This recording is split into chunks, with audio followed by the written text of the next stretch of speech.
Hello and welcome. You're watching the official, unofficial Nordic Takedown Nordic Star Wars Unlimited player rankings. That one does just not get any easier to say, does it? My name is Viktor, and this is a new video from the Nordic Takedown.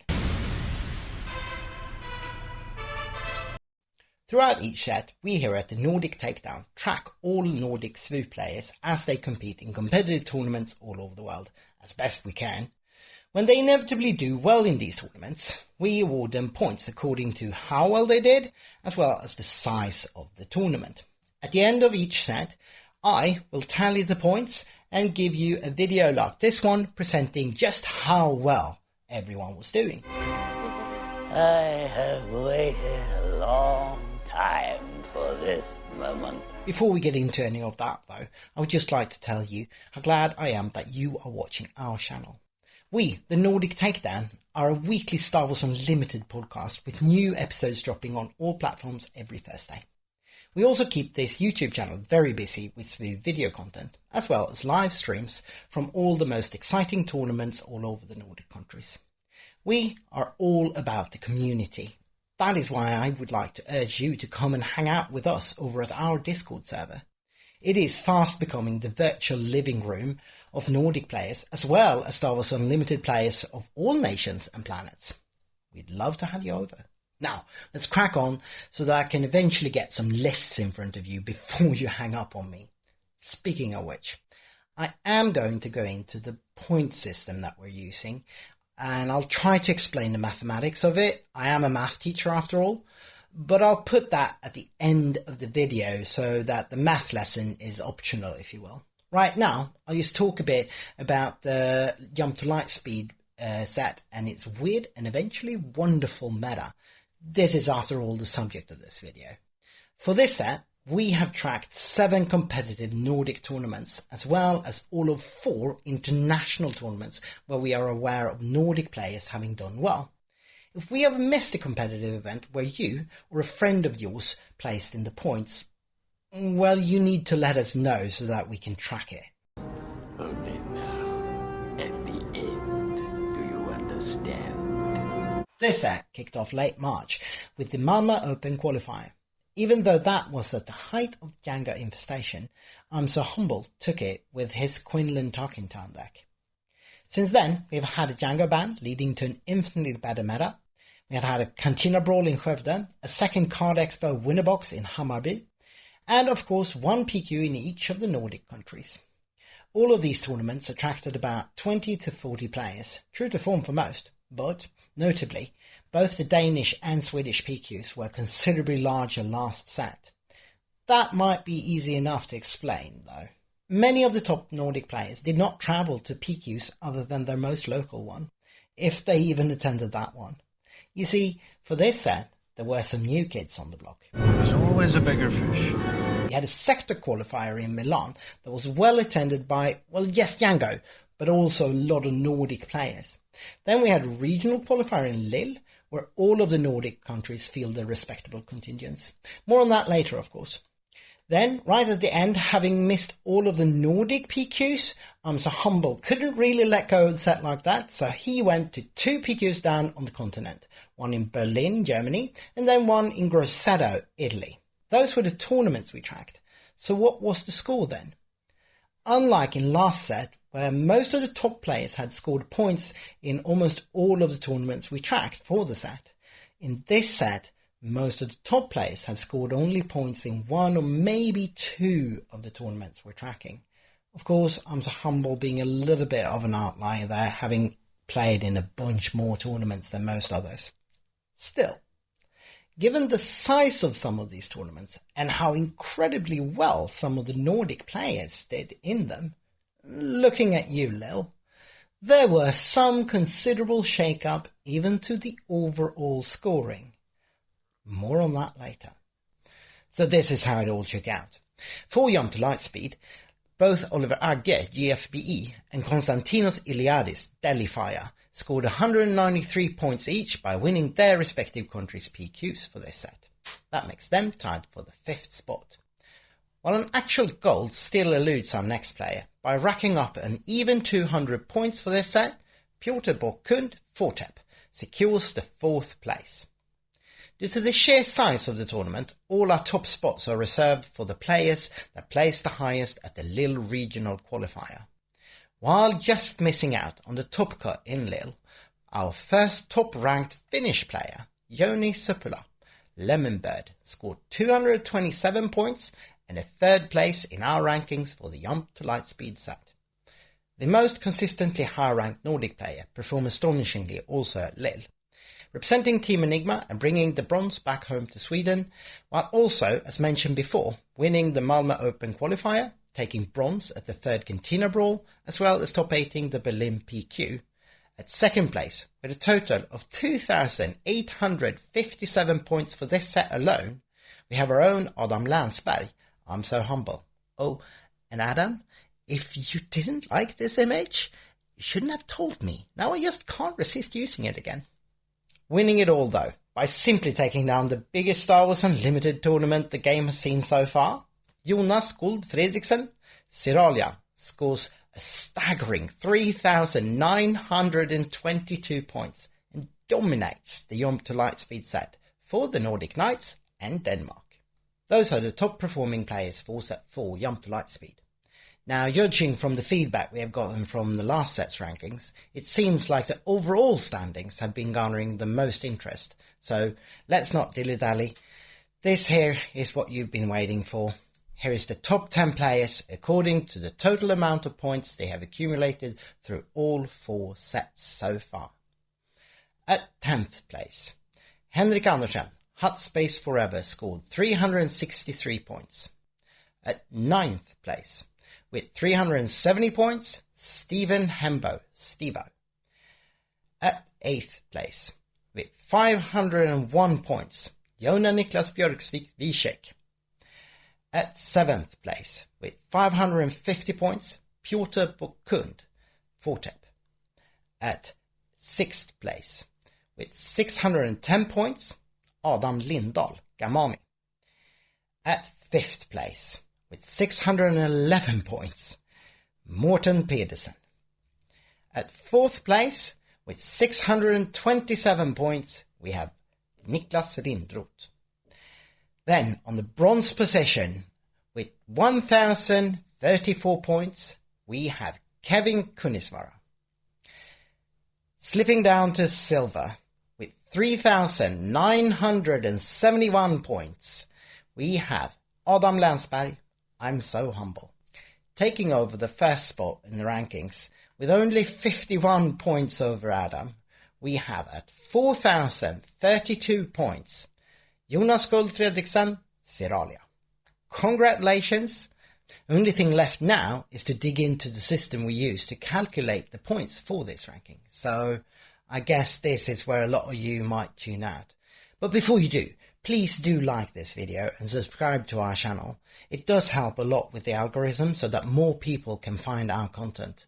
And it doesn't cost you a thing, right? Well, now let's not pretend to be anything we're not and geek out over some maths. To begin with, we need 2 variables.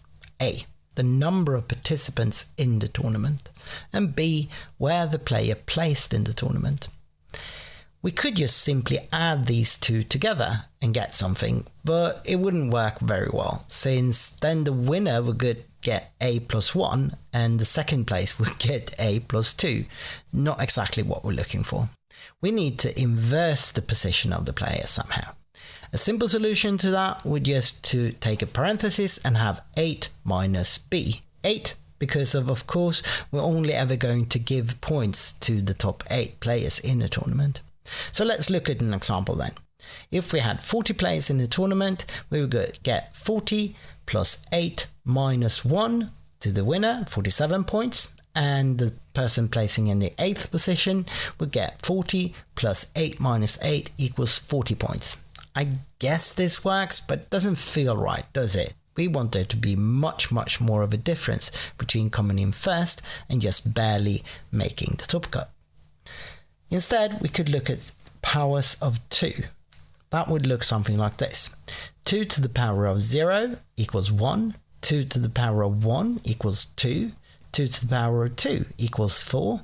2 to the power of 3 equals 8, and so on until we get 2 to the power of 7, which equals 128. Now this is a little bit interesting. If we were to use powers of 2 in this manner, together with the inversion of the placing in your tournament, we would get the same example of a 40-person tournament. For position 1, you'd get 168 points. Coming in at position 2 in a 40-person tournament would give you 104 points. And then coming in position 8 would give you 41 points. That looks a lot more like what we're looking for. Of course, if we were to scale this now for smaller and larger tournaments, we'd still run into some problems. If A, the number of participants in the tournament varied from, let's say, 12 people in a tournament, then position 1 in that tournament would give you 140 points. With a 40-person tournament, position 1 would give you 168 points. And in a 128-person tournament, position 1 would give you 256 points. That's not really what we want. We want the A term to have a smaller impact on what we get. And we want the power of 2 here with the B term in it to have a bigger impact. So if we were to just simply subtract 30, we would lessen the impact of the A term. And if we were to increase from a simple power of 2 to a power of 2.2, well, then we would make the B term have a larger impact. So 2.2 to the power of parenthesis 8 minus B plus A minus 30 will be giving us a more interesting spread, more in line with what we're looking for. But it'd still be a completely linear spread. Winning a tournament of 24 players is more than twice as hard as winning a tournament of 12 players. We can't use a linear function, we need the function to curve. You get curved functions by using powers. So x to the power of 2 will generate a curved function that is too steep for what we need. With a lot of testing, we arrived at x to the power of 1.005. So if we take the formula we had before and we just add a factor of a to the power of 1.005, we would get this kind of curved result. But a is just going to be too large a number to have as a factor. If we take a divided by 20, we get something more interesting. Let's say a 10-person tournament would then be 0.5. A 20-person tournament, we have a factor of 1. A 40-person tournament, we'd have a factor of 2. And for a 100-person tournament, we'd have a factor of 5. This is interesting. So the final formula and what we actually arrived at for the last video like this was a divided by 20 to the power of 1.005 times parenthesis 2.2 to the power of 8 minus b plus a minus 30 end parenthesis. Already when we made that last video, we knew that this formula would not work for really large tournaments. In fact, we estimated that we would use this formula for tournaments up to the size of 128 players. In practice though, the results weren't really what we wanted to, and we could see them start warping heavily already around 80 people in a tournament. When we looked at some spreads, it turned out that position 2 through 8 was actually quite fine. The point spread wasn't that problematic for these positions. It was the gap between coming in first and coming in second in the tournament that was just too large. We need to shift this so that we will get the same kind of spread we had through position 2 through 8 for all the way from 1 through 8. That's just a matter of shifting a linear function. Instead of having a straight 1 equals 1, 2 equals 2, 3 equals 3, we shift it so that 1 actually equals 2, and then 2 equals almost 3, all the way to 8 actually equaling 8. This is a linear function. not a very hard one. It's actually y equals 6 times x divided by 7 plus 8 divided by 7.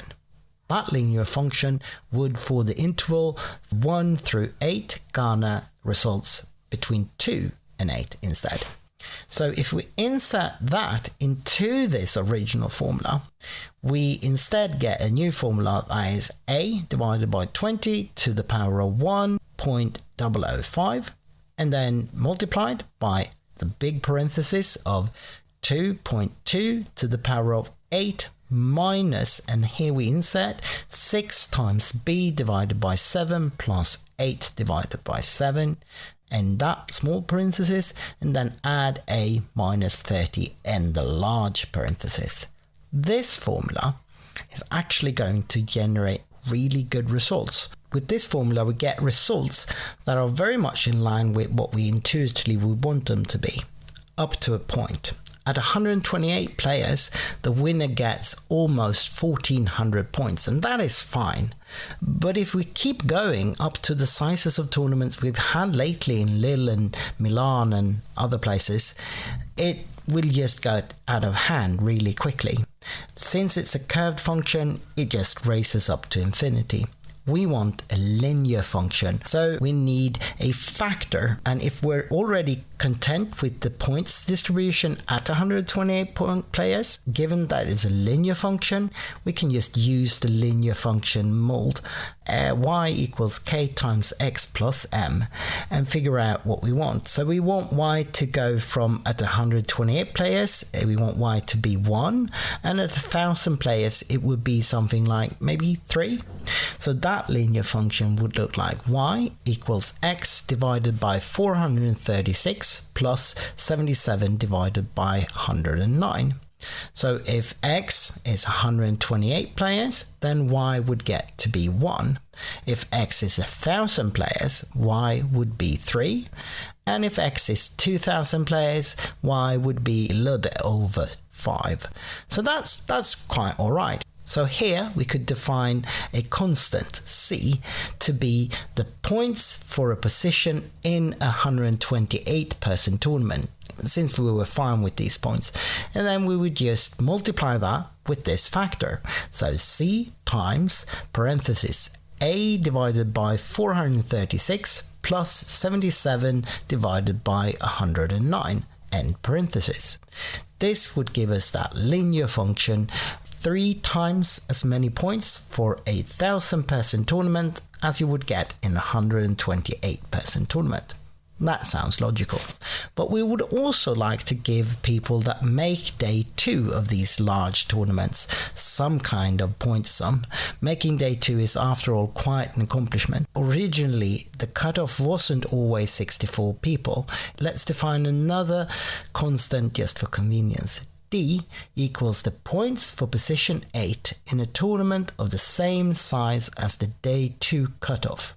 So then we could take that constant D times 1 plus A through 1000. That would give us sort of a percentage increase with the size of the tournament. Then to actually reflect where you did end up in day 2, we will have another factor of 1 plus 64 minus B, your final position, divided by 50. Now, what would this look like then? If A is greater than 128, that means the tournament is larger than 128 players. Then we have C times parenthesis A divided by 436 plus 77 divided by 109 end parenthesis. This term should be 0 if you did not make top 8. The other term would be D times parenthesis 1 plus A through 1000 end parenthesis times 1 plus 64 minus B divided by 50. So now we have a formula that generates points for tournaments of sizes 12 through 128 that works very well with what we expect it to do. And then we have another formula that is much more linear for any tournament size that is larger than 128 players. That will also account for making day 2 in any tournament we have a day 2 cutoff.